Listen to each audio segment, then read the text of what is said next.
I'm excited you're here tonight. I'm excited for our guests this evening. Our guests are from an organization, nonprofit called Focus on Home. We have Heidi and Kelly. And the great thing is, yeah, go ahead, that's fine. Real quick, so I don't forget, I want to make sure Monday night is our night of becoming. And so make sure you plan to come out and be a part of that. Board members, they are hint, remind, doing their part to prepare for you to join their team and their efforts in all the different areas of the church. And so make sure you plan to come be a part of that. If you do come and you need childcare, make sure you let Stephanie know so that she can get that organized. So you can text Stephanie, Henson's mom, to make sure that we have enough in place. Okay? All right, well, ladies, thanks for joining us, and excited to get to know you and get to know what you're doing. So tell us just real quick who you are and why you chose to be a part of what's happening with Focus on Home. Okay, I am Heidi Plank, and I started getting involved with Focus on Home really at its beginning. So my former career, I was a corporate interior designer, and I knew our founder, her name is Jolie Sanders. Through that, she represented a fabric line at the time, and I worked for a furniture dealership, and so she called on my office, and we became friends and started meeting for coffee and lunch and dinner and things like that. And so when this idea for Focus on Home was born, she said, I have this crazy idea, could you meet me for coffee? And so she told me all about what her dream was for it, because she was a single mom who had a lot of people that helped her early on in life, and now not being single and her kids are grown, she felt like she had more time to start an organization such as this, and just wanted to run it past someone that she felt like would offer her opinion. And so that was in 2014, and so here we are today. We're going to be 10 this next year, which feels crazy. But I was a volunteer all this time until I was hired in April of this year. So I am now our program director, but I got involved, one, because Jolie was my friend, and I didn't think the idea was so crazy. I mean, I did, but I thought, crazy ideas, if two of us are crazy, it's fine. We'll find other crazy people who want to join along. And really, I take no credit for the start of that other than listening to her, but we shared contacts throughout the design world, which you'll learn more about what we do and why designers were important in our start and still to this day. But I grew up in an interesting childhood situation. My mother passed away when I was young, and my dad had several addictions that made it difficult in our home. And so there were teachers and members of the community and a church that I started going to with a good friend of mine that really just gave our family things that we didn't deserve, things that we didn't ask for, really, and I was always taken care of. And so I feel like I got through that time because people were the hands and feet that we needed. And so I knew that at some point I was going to be able to get back in that way, and Focus on Home was the answer to that. In my world, of course, we all have little pockets of our own community that we do things, but as far as making what I feel like is a big impact, Focus on Home was a good fit for me, so I've been involved ever since. And I'm Kelly Hunt. I'm the newbie. I'm just over a month with Focus on Home. So we've got the veteran who'll speak a lot more about what Focus on Home does. But I actually am friends with another one of our coworkers, and we're just growing insanely fast, and the need is great, and there are so many different clients needing service all of the time. So they talked about it and really just decided that they needed to bring on another employee. So my friend Abby called me and knew that I had a background in nonprofits. So prior to Focus on Home, I've been a stay-at-home mom for about 5 years. But before that, I worked nonprofit management out of Nashville, Tennessee for 13 years. I worked a combined federal campaign. It was a workplace giving campaign with the federal government. And then from there, I worked Dolly Parton's Imagination Library. And I kind of fell into the nonprofit world. We were driving out to Nashville, my husband and I, newlyweds, no jobs, just a dream. And I got a call to interview for the combined federal campaign job, and just took it, loved it, and I know I'll never go back. Like, nonprofit is where my heart is. It's such a rewarding job, and everything I've done, it's different. It's not even the same kind of work, but it's all giving back to the community. So definitely something I continue to do the rest of my life. All right, cool. Well, thank you. We've got a video. They have a video that we'll show and give it a little bit insight of what they do.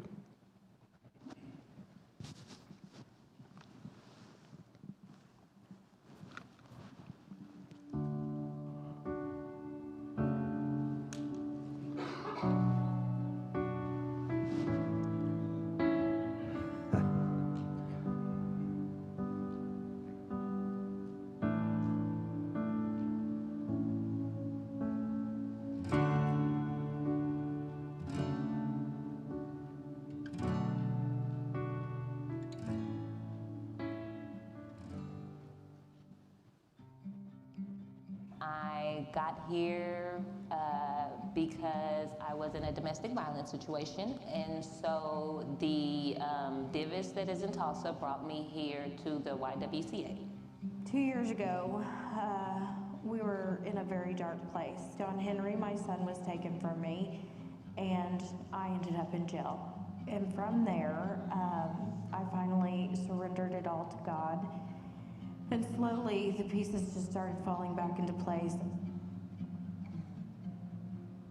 The process was, wow, easy. She asked me what I liked, and she walked around the home, just asked me various questions like, what's my favorite color? Things of that nature. The application process from beginning to end was very, very simple. And like I said, it's just a dream. I didn't expect everything in here, the furniture, the couches, to be in such good condition. It was well thought out. She actually put a lot of thought into this, on how she wanted it all to look and how she wanted to bring the feel in, and asked me what I was into and what the kids were into, so that it wasn't just, oh, here we found this stuff. It really is. I mean, there's always a support group. I mean, from the time, like I said, they never really leave you. It's never you never feel like a one-night stand almost. I don't know if I can say that. It's like, yeah, we're in a relationship, we are. They come and they check on you. There's always a support. I've gotten several texts, hey, this is Jolie, how are you doing? Just making sure that you're all right.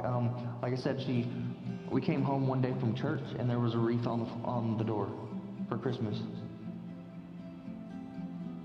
The YWCA, they actually really did help me set my life up. At the YWCA, I was able to get referrals to Focus on Home, which provided the furniture for my house. I also was able to get a referral for Homeless Alliance, which helps with bills. They help with deposits. They help with rent. I mean, so it's basically an umbrella. The Y is basically an umbrella, and they provide different services for you so you can better yourself and, have a stable and loving home for your kids and your family. I was accepted into Remerge. From there, I was able to get a program to work to get John Henry back. And when he came back with me, John Henry started going to Positive Tomorrows. So now that I have a place, now that I have furniture, now that I have food, my youngest son, Asen, he's safe now. I don't have to worry about that. And then, to see something positive come out of something negative, wow, it's an amazing feeling. The simple act of just adding furniture to my house has made it a home. It's made it so much comfortable, and it's just a lovely feeling. Like, nobody wants to go into a house and then you don't have anything there, because then it's not really a home. They actually make it very personable. They make it so that it's not just focus on stuff. It's the name Focus on Home actually means home, a family. My children have stability. They know that this is their home. They know that when they go into their room, that these are their things that was thoughtfully picked out for them, with them in mind, with their characteristics. They got his favorite color. They got that he loves, his games, and they got him a little table he builds his Legos on. And my daughter, just little things that a little girl would want to see in her room.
So happy to do it. You love it?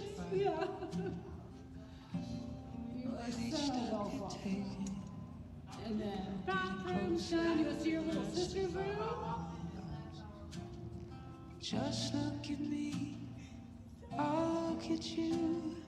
Forget the world now, it's just us two. If this is a dream, Yeah. this beautiful Close your eyes. You need to subscribe. They're closed. this is a dream that don't This one right here. Open the door. This beautiful, wonderful Ta-da. thing they call love. You like it? You like it? Yeah. It's cute, huh? You like your poster, your painting? Yeah, you can put your pictures on that black and white thing over there. This is a dream that don't wake me up. I love you. Wonderful thing they call love. This is a dream that don't wake me up. And this beautiful, wonderful thing.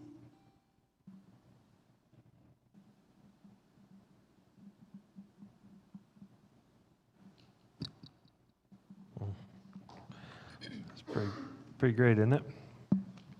So,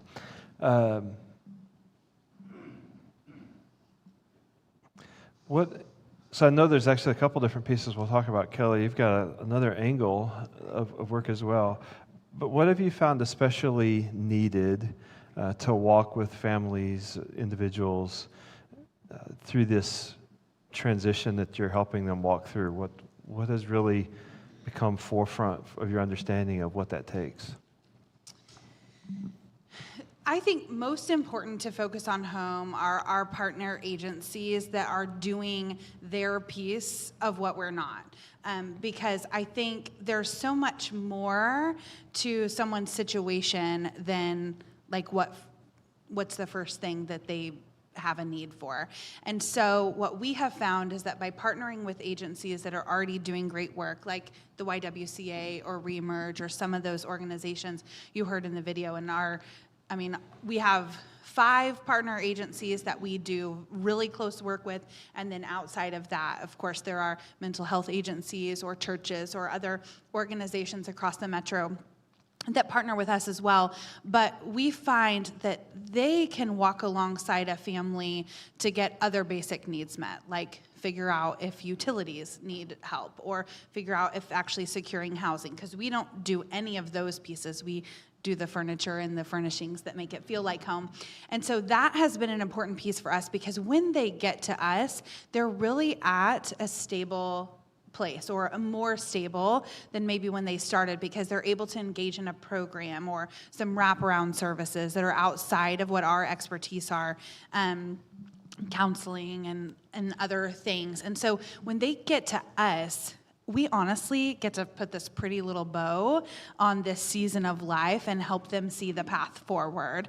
And so I think that really is the best part. We get to come in, at our point, many of them have been reunified with the kids if children were removed from the homes prior to, and we get to sit down with them and learn, does the child like Paw Patrol or Spider-Man?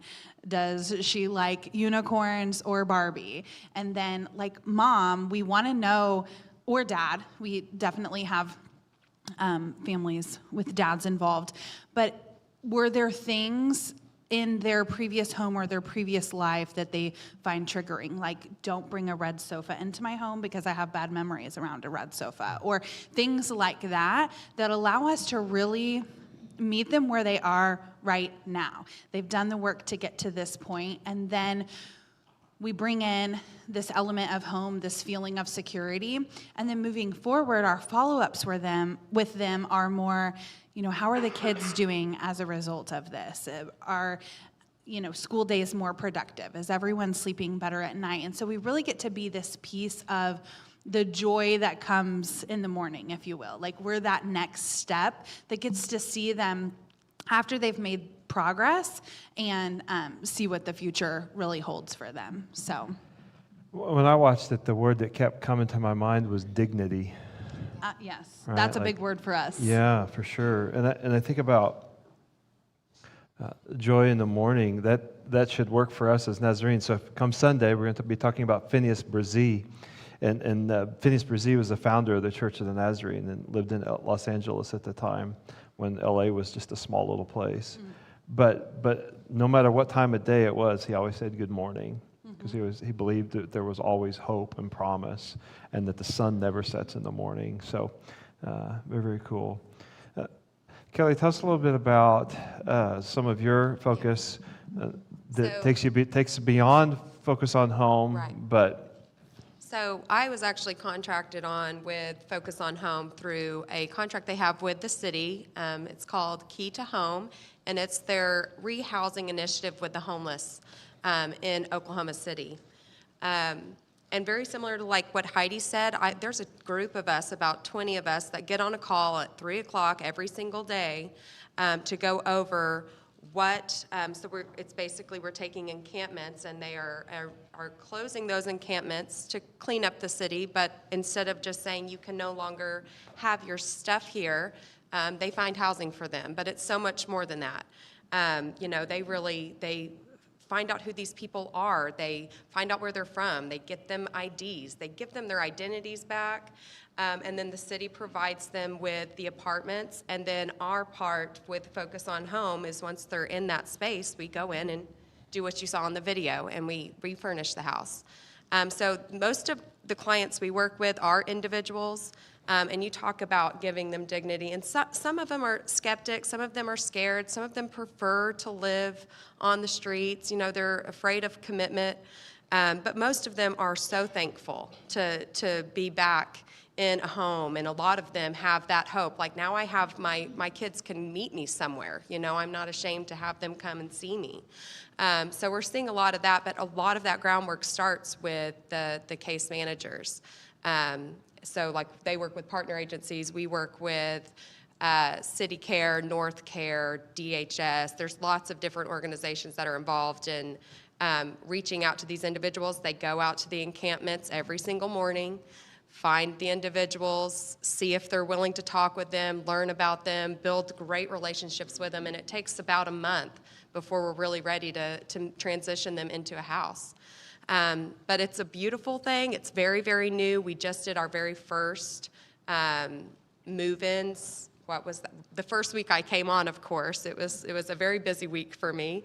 But we housed 9 people last month, and this month, next week, actually, we have 18 individuals we're housing. And by the time it's a 2-year contract, and we're hoping to house 500 individuals by that time. So it's very new to Focus on Home. It's very different, but basically we already had the services to store. We have the warehouse. We have a couple warehouses we use actually to store furniture. So it was one of those things where we are already doing this in our community, and the city, it was just a really good partnership for us to take that part of this rehousing initiative over for them.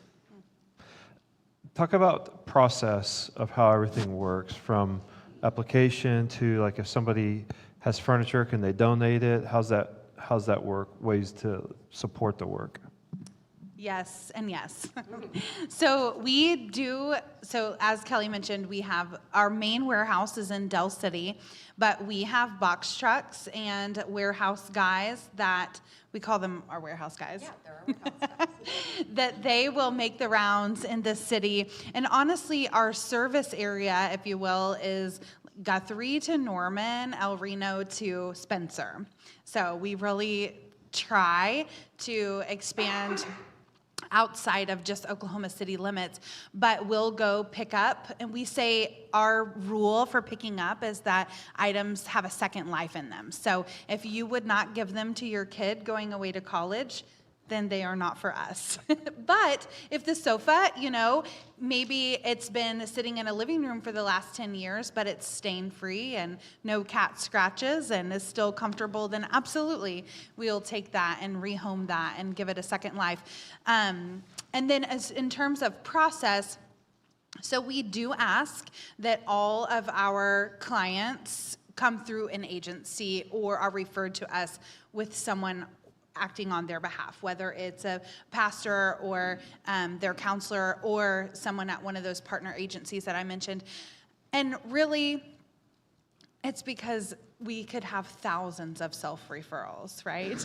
And so we believe that those agencies or those community organizations doing that work can sort of do the vetting process for us. And so they can refer someone that says, okay, they are at this stable place and we can help them move forward. So we have a link that we send out to those caseworkers, those partner agencies, or other community organizations. And there is an application process that gives us basic information on how many children are in the home and what that situation is like. And then sort of a history of how they got to this place where they're in need and why, they should be considered for our services. And then we were talking earlier, we don't, Key to Home is a whole new process for us in terms of rehoming individuals. And in the bigger part of our program, it's not that we don't do individuals, but we prefer to focus on families with children because we believe we can have the greatest impact there and start that new generational cycle with the little ones. Hopefully moving forward and developing that dignity and giving them the path forward that says, when they have families of their own, life can be different than maybe how it started for them. So that process for us, we review applications twice a month with a review team, and then we do all the communicating through their caseworker or that community organization individual. And then once they are accepted, we do ask that our clients have a little bit of buy-in. So that's why we first communicate with the caseworker, because then the caseworker goes back to the client and says, okay, now you have to call in and accept services. So they call me, and then from there, we have 22 volunteers that we call family coordinators. And those individuals they get assigned a family. They've been trained on our process. They go meet with the family and basically tour the home, but get to know them, get to know those little details like we talked about with their likes and things that they don't want in their home, but then also review the space. They'll take before pictures. We have some forms that we sign just so there's an understanding from the beginning. We ask that they don't sell our furniture afterward and things like that. And then the family coordinator gets to go back to our warehouse and pick everything out. They have free reign of all the items in our warehouse. So they put the whole package together, from art that's going to go on the wall, curtains that will hang on the windows, the sofa, the area rugs, dishes. I mean, anything that makes a house a home, we accept donations of that. And then we do have, because we get grants and things like that, we do get to fill in the gap a little bit. Like, we don't give used bed pillows typically, so we'll buy new of those. But for the most part, a lot of our stuff is donated, and then that family coordinator gets to, they have a budget that if they need to purchase things. Then on move-in day, we take a team of volunteers, load everything up at the warehouse, go to the home, and install everything. So in a couple hours' time, the family goes to sleep in a new bed. There's curtains on the windows. It really is like the transformations that you saw in those videos. I mean, there were definitely hours of the family coordinator before that, but everything came together in 2 to 3 hours at the home. Yeah, that's so cool. I actually got to go on my very first interview with Heidi last week. It was a grandmother who has 2 of her grandkids, and they were sleeping on a mattress that was propped up by a little trash can. I mean, just very unpleasant living situation. And so meeting with her, she was just so excited, and she was just telling us everything that they needed, liked, wanted. And then we went in today, actually. It was my first actual move-in. We call them move-ins. This was more just, I guess that's what it's called. Yeah. And we were helping them move stuff out and bring in the new stuff, and it was just so wonderful, and she was just so thankful, so happy. Hugs were given all over the place, and it was just, and I guess you got to talk to Paul maybe about his room. Heidi works with her grandson actually at WizKids, so it was just fascinating. So I highly recommend, if anybody's looking to volunteer ever, it's a really satisfying thing to be a part of. So our main warehouse we're on 15th Street in Del City. We're pretty much, if you know where Crooked Oak High School is, we're about a mile due east of Crooked Oak. We are where the Del City City Hall is. We're catty corner from them. But as a volunteer, you could be called to go just about anywhere, depending on where the client lives. Yes. So we do, and not everyone has to meet at our warehouse. We can have volunteers meet at the houses if that is more convenient, but our service area is big, and we never know, like the families, we don't focus on a particular area at a time. It's just as they're referred to us, wherever housing has been secured, that's where we go. So as we're attempting to understand what it means to walk well with people, with families, through these moments, seasons that are transitional in nature for them, would you have any recommendations of lessons you've learned maybe that would help us understand what it takes to do that? I think listening and time are 2 things, like, it's never convenient, right? But it's the biggest need, because we don't learn what people's needs are without listening or spending time with them. And I think what I have found, and Kelly can likely speak to this as well, the families that we work with are no different than you and I. Just life has been harder in some seasons, or cards they have been dealt have gone a different direction than maybe what mine looked like. But I had people along the way my whole life that supported me, that walked beside me, that made sure my needs were met, that made sure I felt supported, that I had a community to belong in. And many of these families, this is a generational cycle for them. They grew up in these situations and they don't know how to get out of them. And so I think just really getting in there, seeing what the need is, and knowing that because we have resources beyond ourselves, we can meet those needs. Because there's a vast amount of need across this metro alone. And I think, we can only do our part, but every person that learns about us comes alongside us to lend a helping hand. We grow that much more. Like, we can do another family with a team of 5. We can do 10 more families with a large volunteer group like this. The possibilities are endless, I think, but we just have to take the time to figure out what those needs are, where those people are, and then just be willing to commit our time and resources to meet those needs. And obviously, it always takes, they say it takes a village, and it truly does. I think with that, too, you find out who your team is, figure out the strengths in each individual, and then use those. Heidi and I are both like such big-hearted, I mean, we just want to help everyone and do everything, and then we've got the people in the room when we do applications that are like, yeah, but that's not part of our mission. Yeah, but that doesn't meet this criteria, you know, and you kind of need that to reel you back in because you can't do it all. So I would say find your niche, find out what you're wanting to do. Like with your nonprofit, it sounds like you guys have an idea, you probably have a mission statement. Try to stay to that, because you can get lost in trying to help and do everything, you know, do what you can do. Focus on Home was started around Jolie's love and knowledge of interior design, you know, so that's how that started, and we use those in what we do. So just, I guess, not getting lost in trying to do it all and just focus on a mission. That's good. Questions? I was going to, at the beginning, I was going to stand up and protest a little bit because I just started reading Helping Without Hurting, or not Don't Hurt People with Try to Help. And also there's a whole concept of bridges out of poverty. So I'm studying both of those books at the same time. And so then I was patient. I waited until I heard you say. Wisdom prevailed. Yeah, absolutely. Good. I'm old enough to have a little bit of wisdom, Pastor. So, you said that you really don't enter into their lives until they are already stable in some manner. And that was when I sat back down and drank another cup of my coffee. Because that is, and the fact that you're working with so many different agencies that are helping with all of these aspects of poverty. It's poverty, it's not just homelessness. Correct. And so it's a huge area, but there are lots of different people involved in getting them ready to be stewards of this furniture that you put in their home.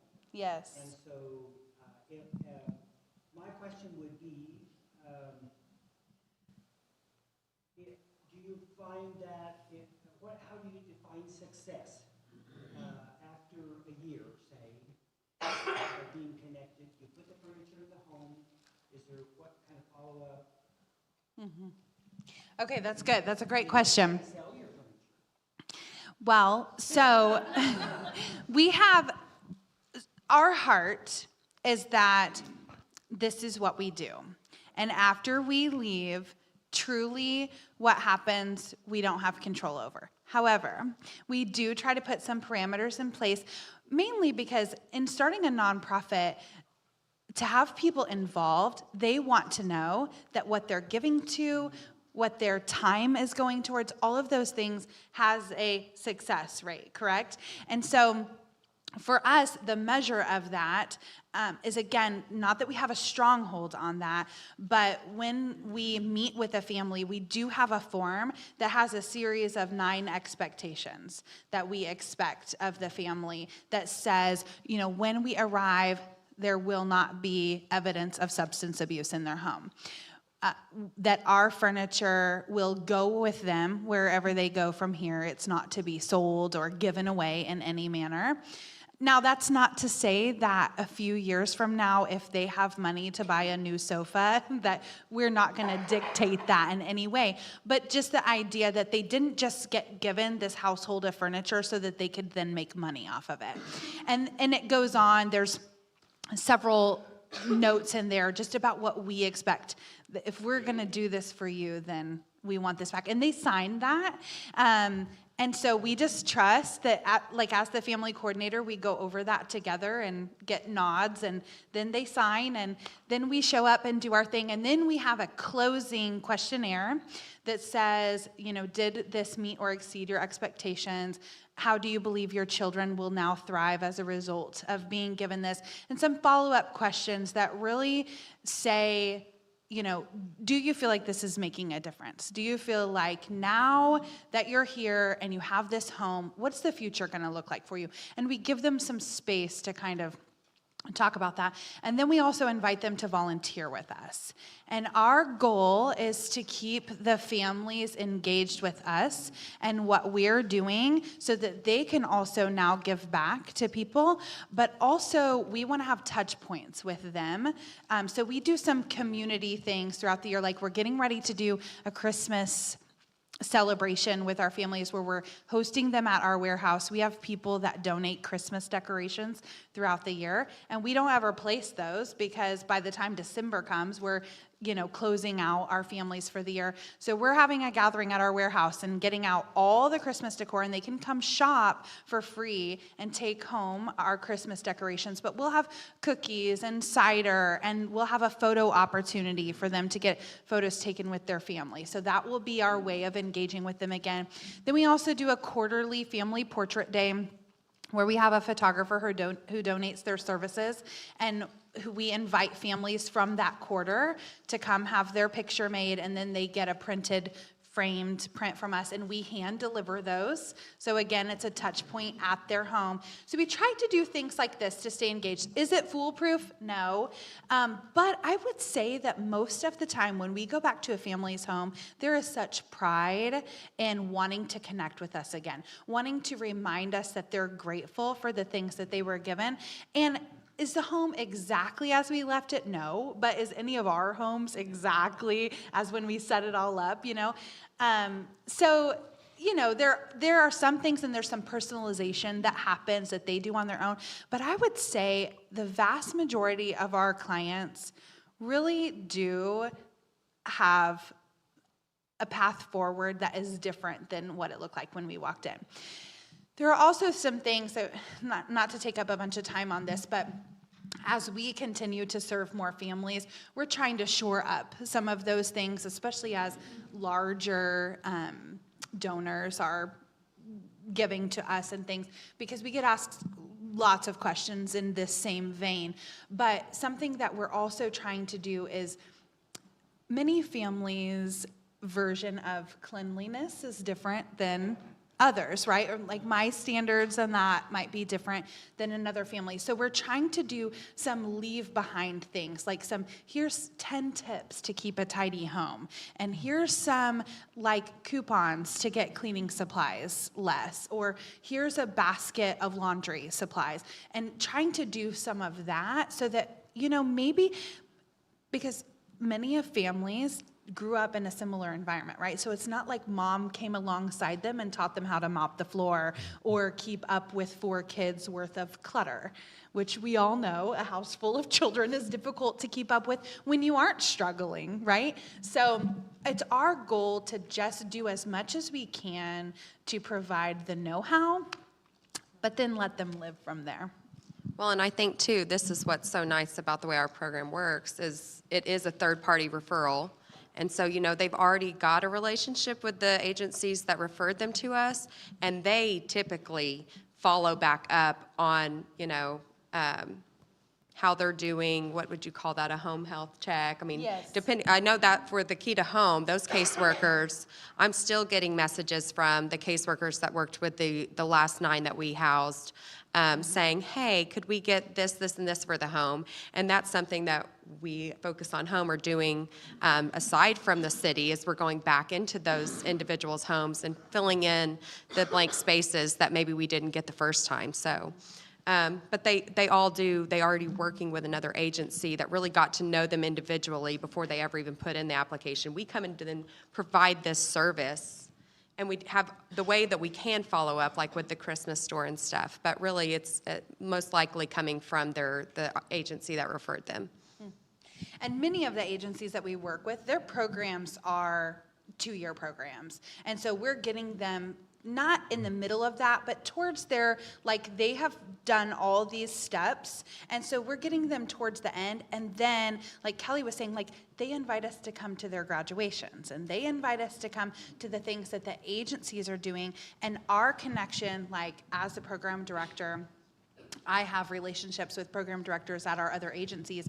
And so we see each other at things and we check in on individuals and just, again, it's not foolproof, but we try to do our part. And then one thing I was going to say to the beginning of your question, so Focus on Home was really born out of, there's a gap in services between when someone has housing secured and then what happens after that.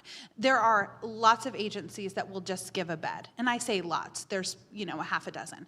There are agencies that will help with utilities. There are agencies that will help pay rent and things like that along the way. But there aren't agencies that provide the things that for many of us are the biggest expense. I mean, buying a living room set is insane, right? And so if you can barely make your rent payment, you're certainly not having extra funds for furniture. And so we just found at Focus on Home, we believe that homelessness does not end when there's four walls around you. We believe that homelessness ends when your home feels like home, because then you can have dignity and you can,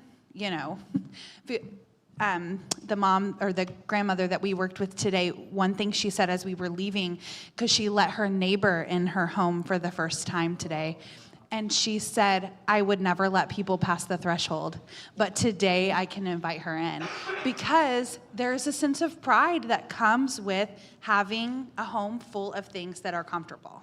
So, in Mark Teasdale's book, Abundant Life, I see that you're addressing two pieces of what he would say are three pieces or three areas or realms of salvation. The first one is standard of living. But that story right there of the grandmother that invited the neighbor in is about quality of life, because relationships are restored. And that's such a big piece that we often don't think about. right. When you hand somebody something that seems maybe a little ridiculous to be handing or whatnot. So that's great. Joe. Anthony, go ahead. So when you guys are redoing the house, are they at the house redoing, or are they all doing something? That is a great question. We allow them to have that choice. We love to do reveals. It feels like a home makeover TV show.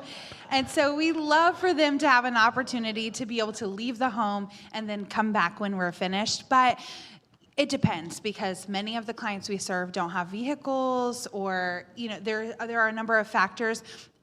Last week I did a family, and we had a volunteer come and took her and her two youngest to Chick-fil-A for a while, so they got to just hang out and be out of the house and come back for the reveal. But then today, the grandmother was with us because it wasn't convenient in her day. She needed to be home when the kids got home from school and things like that, and our timing was a little bit different. And I don't think that she has a working vehicle, so she needed to be there. But honestly, we like both.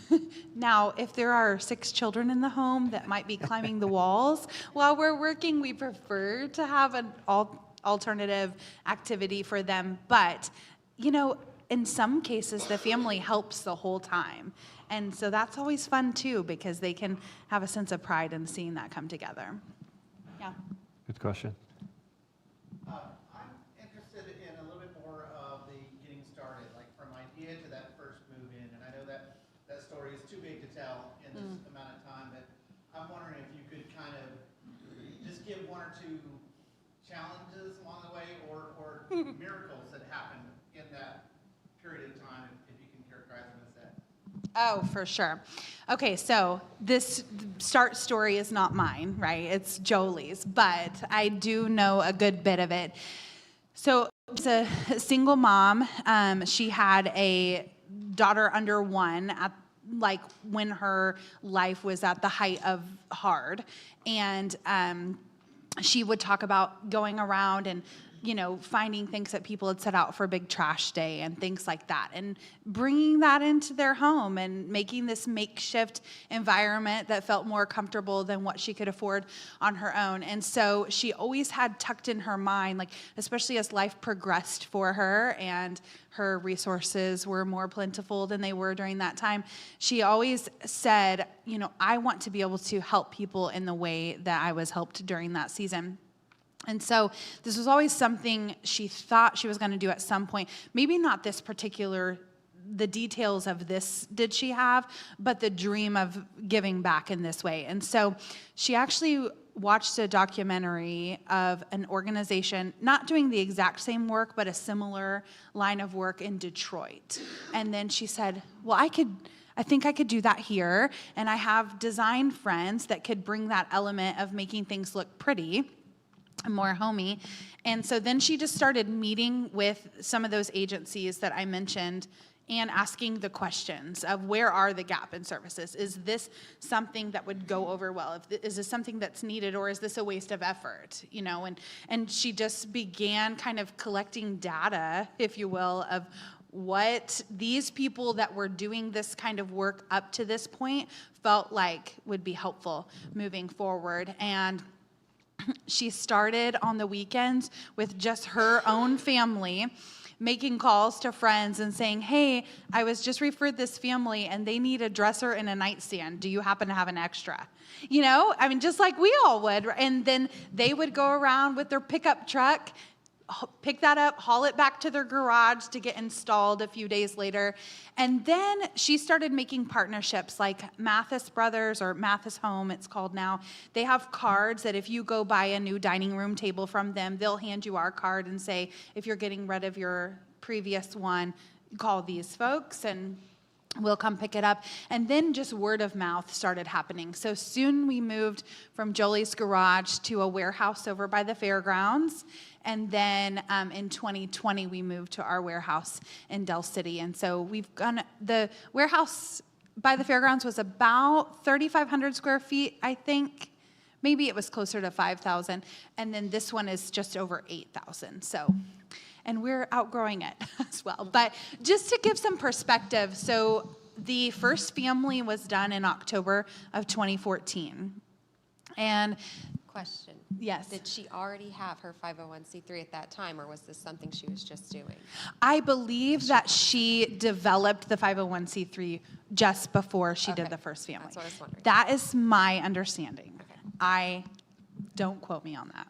But to get more on the formality of how you start a nonprofit. Yes. But I was just wondering if she voluntarily did this for a while before making it official. But I know that if the 501c3 form wasn't established, she was close, because she'd done a lot of research before actually launching it, because the first family was referred to us through CASA, and I don't think CASA would have referred without that. But so today we did family 749. So since October of 2014, we've really expanded. I think it was 6 families the first year, and then it was like 12 the next. In 2019, we thought that we had hit it big. We did 68 families. And then last year, I said last year we did 127.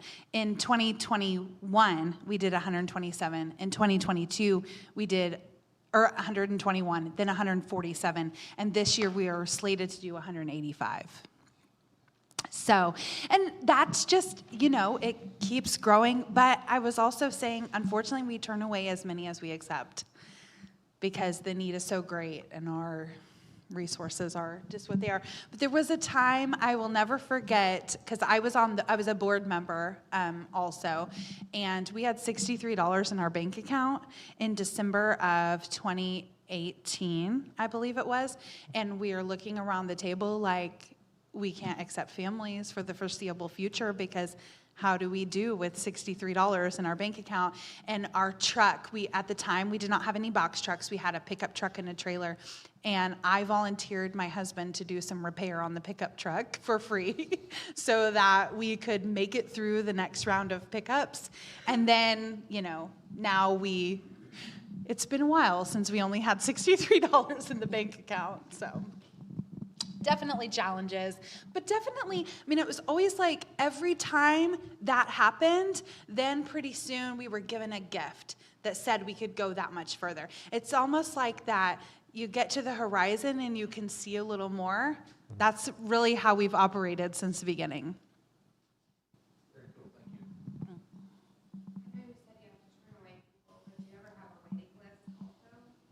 So let me repeat it just for the recording, because I'm confident her voice isn't going to be heard. You have to turn away people. Do you have a waiting list as well? So we don't officially have a waiting list where we just keep people on that we go back to. However, in our denial email, if you will, we invite the caseworker to reapply. And we definitely have people, depending on the situation, we don't always word it that way, but because we go meet and have relationships with those caseworkers, if there's a family that they're really not able to provide resources elsewhere for, then they will put them back in our queue. And we've had multiple families have multiple referrals with us, and we've eventually gotten to them. But in a lot of cases, though, when we deny someone, they figure other things out. Like, it may not be as complete, but they might be able to get a bed and a sofa over here and some other things over here. What's the length of the process once like an application happens? How long is that journey? Is there an average time that it takes for the process to happen? So our dream is that things happen once they're accepted. So, okay, I should back up. It's different because we review twice a month. We review on the 5th and the 20th. So if a caseworker sends an application in the afternoon of the 5th, they're waiting till the 20th to be reviewed because we already had our review that morning. So that is different depending on when the referral came in. But once they have been accepted, my goal is to get them assigned to that family coordinator within a week of being accepted. Now, lately, we have had so many that has definitely been longer than that. But then once a family coordinator goes to meet with them, our family coordinators are really good within a 2-week window of getting that done. So we would love everyone to be in that 2-week window, but, like the grandmother we did today, she's been waiting about 6 weeks. And we have others. Coordinators are employees, or are they volunteers? Family coordinators are volunteers, yes. So we have 4 office employees and 4 warehouse employees. We have our founder, and then we have a development director, a program director, and we have Kelly. And then we have 4 warehouse guys, and then all of our family coordinators are volunteer. And they choose, many of them do one family after another, just as they have time for, because we have family coordinators that are retired or are just in seasons of life where their schedule's more flexible. But then we also have family coordinators that have very full-time jobs, and they do once a quarter or a couple times a year.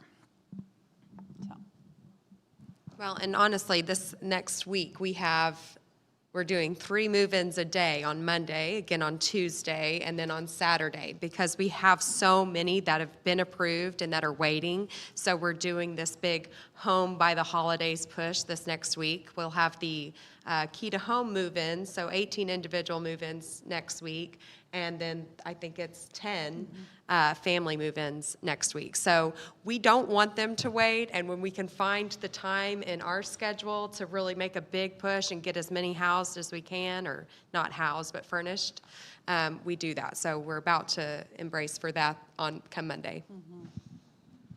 I just kind of have a backwards question. Since 2018, I've been fighting against retail and corporate waste, which is essentially when they throw away products that they couldn't sell. Yes. Do you have much luck getting local stores to give you their excess, such as Mathis Brothers Mattresses and Furniture Galleria, or are they still being wasteful? That's kind of my question. So the larger stores are difficult because they're run by corporate offices. So that is something that we have tried to do for years. Some of the bigger box stores or bigger names here in town that are also nationwide. But, there is the occasional, one-off. We'll have a conversation with a manager and be able to work something out. But so many, At Home and Hobby Lobby and many of those stores, everything has to run through the corporate office. We can't do anything at the store level. So we have to write in or things like that. And then they also already have endeavors in place for, organizations they automatically give to or whatnot. But there are definitely mom and pop stores that give to us. There's a consignment store. There's one in Edmond and one off of May in the city that give to us regularly. There are, when Tuesday Morning was in business, they would give us, we got so many lamps and other things from Tuesday Morning, curtains and area rugs. So we try to make relationships where we can, but the bigger stores are a tough cookie. We actually got an email from an at-home employee who talked about this waste and just said, I've taken it up to corporate, but I thought maybe coming from someone needing it would be better. So I actually emailed them just last week, and you hope that somebody will get back to you. But what we're trying to do now is use the Key to Home because it started in Dallas. This is a program that's worked in Dallas. It's on its second year there. It's in New Orleans. They have one in Houston. They have one in LA as well. So I'm trying to work that aspect where maybe we start with a Key to Home connection because it is something it's called Housing Forward in Dallas. Here it's Key to Home, but I'm trying to use that to try to get into them.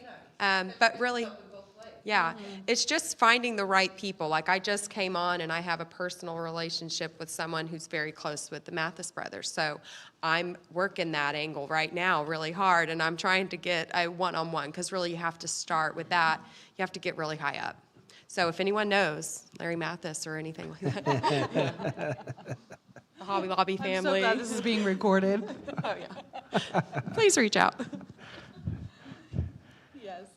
Do you have a cleaning process of the furnishings to make sure they're not all dirty? That is a great question, and a question we get asked often.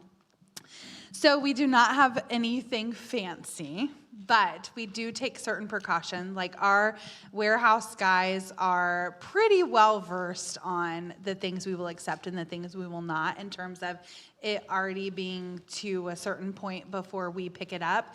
But we also, we have someone that donates pest control to us, and he walked through the warehouse with us when he first started and said, these are things to look for so that we aren't taking bed bugs into someone's home and things like that. So we have processes to check for those. And then as things are being loaded onto the truck, so our warehouse is a warehouse. Things get dusty. So we try to wipe them down before they get loaded, but certainly before we walk away from a family's home, things are getting, we take disinfectant wipes and Windex and all of those kinds of things. And then in terms of sheets and those things, that we do accept used sheets that are in good condition. The family coordinators often take those home to wash them before we put them on a bed. We are working on getting laundry services at our warehouse, but we had to run a gas line for that, and it's a whole process for us. In our next warehouse that is still just a dream, we will have a fancy laundry room that we will be able to do loads of laundry all the time. But we try to keep things up. We have our building sprayed often. Like I said, we check for things, but I would say, I can almost on one hand tell you where we've had an issue with something. So we keep a pretty good wrap on it. I saw Nintendo Wii in a box in your video. Do you take electronics and toys as donations as well? We do. We try to minimize toys per se, just because those pile up really quickly. And stuffed animals are hard to clean and all those things. But that particular, the group that helped that family coordinator, they purchased that Wii for him. But we definitely take, like right now, we have a nice stack of board games and books and things, because many of the families we serve don't have those things in their home. And so we definitely like to provide those. I would say the kid stuff is our biggest overlooked thing. People will donate sofas all day long and old, nightstands and things like that. But things that make a kid's room feel cute and fun and all of those things, we definitely lack in that department. So you would take dollhouses? Yes. Oh, we love dollhouses and play kitchens and those things that And they'll come pick it up. we will come pick it up. Yes. Good. We have time for maybe one more question, if there is one. Huh? Okay. Can we pray over you? Sure. Heavenly Father, we give thanks for this evening and just the stories we've heard of how Heidi and Kelly and the work that so many others are coming alongside people and families and restoring life, raising dignity and quality of life, God. And so we give thanks for their work and to know their story a bit this evening. I pray, God, that you would bless their work, that you would multiply the resources, that the areas of lack would become areas of plenty. And I also pray for their families, that you would bless them and keep them. Lord, it is it's so easy to be pulled and give so much time to helping others. I pray, Lord, that you would bless their households as well. Guide us, I pray. Help us to be faithful to you, to do the work of salvation on all its levels, I pray. Amen. Amen. Thanks. I should say one more selfish plug if I can. We do have a Fill the Truck events that we do. We can do those on weekends where your congregation could advertise that for a couple of weeks, and then we would bring our box truck here and load up any donations you all might have just from your church. So, selfish plug, yeah. Okay, thank you for having us. It's been great. It was great. Thank you all. Best of luck with the work you guys are already doing, but continuing to do. For sure. Okay. There were good questions. Yes.